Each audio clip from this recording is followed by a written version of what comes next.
Hello and welcome back to the Thinking Jew podcast, where we dive deep into Torah and Jewish philosophy, always uncovering new depths we did not realize were there beforehand. I'm your host, Rabbi Moshe Siegel, coming to you from Richardson, Texas. And as always, if you have any questions, comments, topic requests, you can reach me at thethinkingjewpodcast@gmail.com.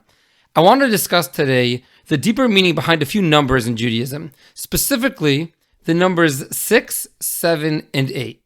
So in Jewish philosophy, a number is not just a method of quantification.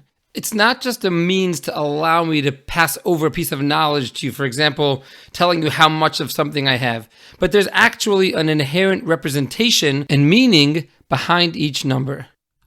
So if, for example, we find that God created the world in 7 days, we don't say that it was just coincidence and it just happened to be that that's how long it took. Rather, we say there's something about the concept of 7 that reflects creating a complete world. And once we understand what that theme is, we'll see how it applies to all of the different occurrences of 7 that exist in the Torah and really throughout the entire world. So where else do we find the number of 7? There's 7 weeks that we count the Omer that we're currently in right now, going from Passover to Shavuos. There's 7 years until the sabbatical year, until the Shemitah year. And then there's 7 Shemitah cycles until the Jubilee year. Shabbos is the 7th day of the week, like we mentioned. More generally, there's 7 colors in the rainbow. Roy G. Biv. 7 primary musical notes. When a close family member passes away, we sit Shiva, 7 days of mourning. There's 7 Noahide laws. And there's many, many more examples of the number 7 in Judaism and in the world. And when you look at this from a deeper perspective, you begin to realize that there's a reason why God decided to make a rainbow with specifically 7 colors and not 6 and not 8. There's a reason why God decided to make the Shemitah cycle exactly 7 years and not 6 or 8. And the same with all the other examples. So let's try to understand what exactly the concept is. And we'll see that to properly understand 7, we need to understand where 7 comes from and where 7 is going. Meaning we need to understand 6, which leads into 7, and 8, which follows 7. So let's start this with the most basic of all 7s. The first one we mentioned, the first one we find in the Torah, the creation of the world. So how many days did it actually take God to create the world? The answer is 6. God created the entire physical world in 6 days, and then on the 7th day, as we know, God rested. So what does it mean that God rested? And why does that have its own distinct day if nothing actually happened on it? The deeper sources explain that when we say God rested on the 7th day, it means that he rested, he resided inside of our world. As a parable, imagine you're building a new house for yourself to live in. So it takes 8 months, let's say. It takes a long time. Eventually, you finish the complete construction and furnishing. And then after that's all done, you actually move into the house. That's the same thing happening here. There were 6 days to make up the physical construct of the world. And on the 7th day, God actually moved into the world. So on Shabbos, we're not celebrating that God wasn't busy with creation anymore, that he was finished. Rather, we're actually celebrating the fact that God connected himself to our world on Shabbos. And Shabbos continues to serve as the moment in time where God's presence is more felt in our world, where we revisit the time when God, so to speak, first moved in. Let's use a general example to try to bring out the concept of what exactly the 6 days of creation and Shabbos is, and more globally, what exactly the concept of 6 is, and what exactly is the concept of 7. So we can really use anything in the physical world as an example, but let's just take a chair. A chair, like everything else in our world, exists in 3 dimensions. There's the length, the width, and the height of the item. In other words, every physical item, every 3-dimensional item, has 6 sides to it. There's the top and bottom, the front and back, and the left and right. So let's say I want to describe a chair to you, and I say it's a 3-dimensional item that has 6 sides to it. The definition doesn't work because that describes everything in the world. Every physical mass fits into that description. So what do I say when I want to describe a chair? I tell you its function. I tell you it's something that you can sit on. The function of the chair isn't part of the physical makeup of the chair, but rather it's the purpose that the chair was ultimately created for. So 6 represents the pure physicality. the physical makeup of the item corresponding to the 6 sides of any physical mass. But beyond just having 6 sides, a chair also has a function. It has a purpose. You can sit on it. That's what 7 represents. 7 is what follows 6.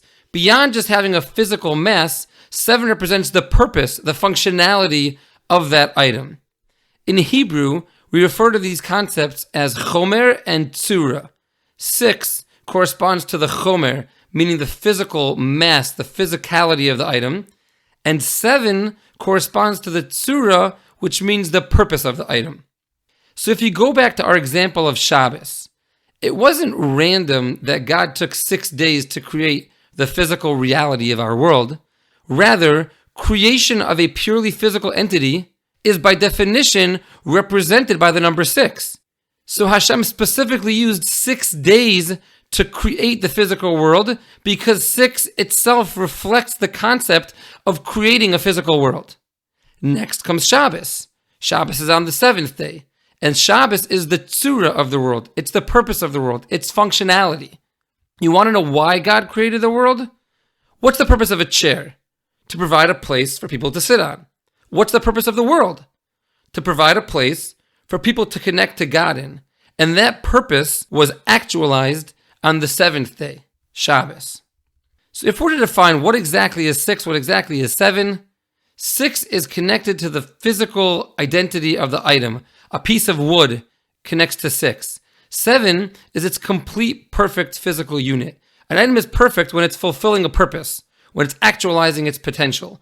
A piece of wood by itself isn't significant, but once it's given a function, once it's transformed into a chair, a table, a beam for a house, now it corresponds to the number 7 as it's actualizing a purpose in the world. Beyond just the 6 sides of the physical makeup, it has a function. So it's 6, and then the function, that's 7. So a perfect complete cycle in the natural world always expresses itself in 7 parts. That's why a rainbow has 7 colors. There's 7 musical notes. They're all examples of a perfect complete physical cycle. A complete morning cycle is also 7 days. Sabbatical year, jubilee year, they all come back to the same concept. They're functioning in complete, perfect physical cycles. So that's number 6 and 7.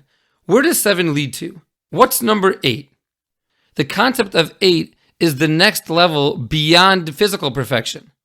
To bring out this concept, the most classic example of 8 is that of a circumcision which takes place on the 8th day.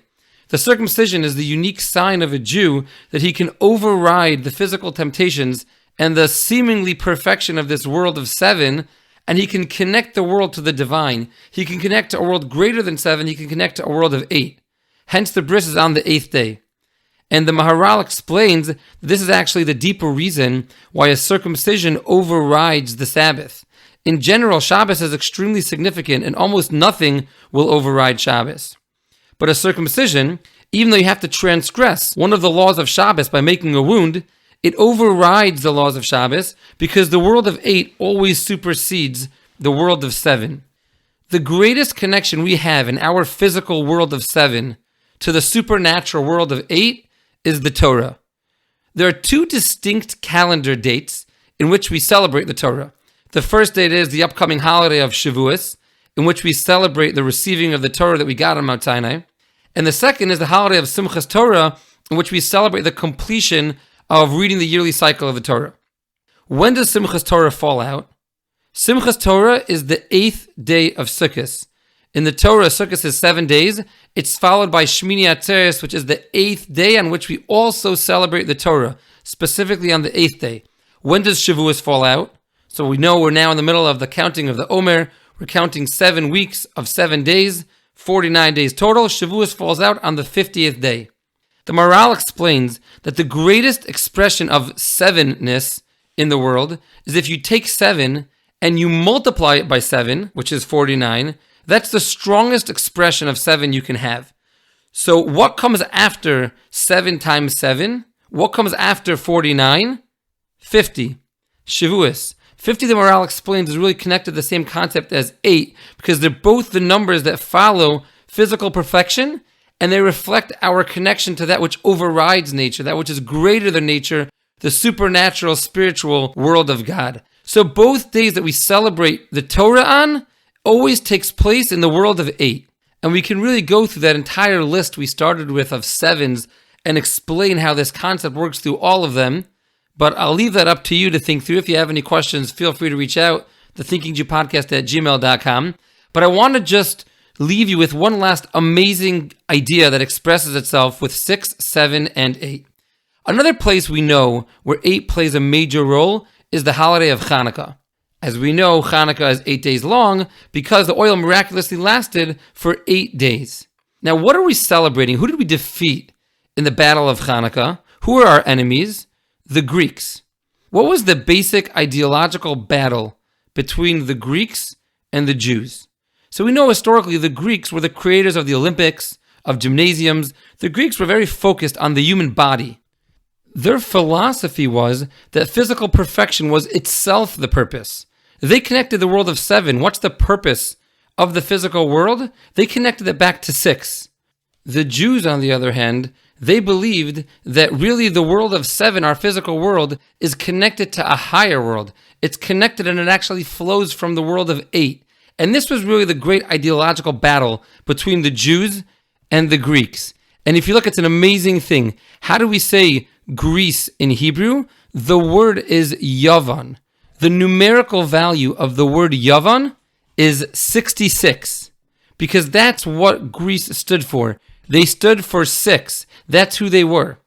And now you can understand why the Greeks forbade us in the Hanukkah story from keeping Shabbos, which reflects that there's actually a higher purpose to the world of 6. Now, how did the Jews override the Greeks? They did it with oil. The Hebrew word for oil is shemen, which is the exact same root as the word shmona, or the number 8. And they specifically got this oil. It had the seal of the Kohen Gadol on it. The Kohen Gadol is the great connector between the world of 7 and the world of 8. And that's why he uniquely wears 8 articles of clothing. And we took this oil and we lit it on the 7-branched menorah, thereby connecting the world of 7 to the world of 8. So that's just another amazing representation of these concepts of 6, 7, and 8. Again, 6 being the physical mass, 7 being its purpose in the physical world, and 8 being the supernatural world, what exists beyond this world. Give us all a blessing that we should be able to see in our lives how the physical world we live in really does flow from the world of 8. It really, all the occurrences of our lives, everything that happens to us is really all hand-selected by an all-knowing God who's running the world from a world of 8 and providing us exactly what we need in order to fulfill the purpose, in order to take the 6 and turn it into the 7 and connect it to the 8, connecting ourselves to Hashem. I hope you enjoyed this episode of the Thinking Jew podcast. If you did and you have a minute, consider leaving a rating or review. Also, make sure you're subscribed so that you never miss an episode. Until next week, have a great one.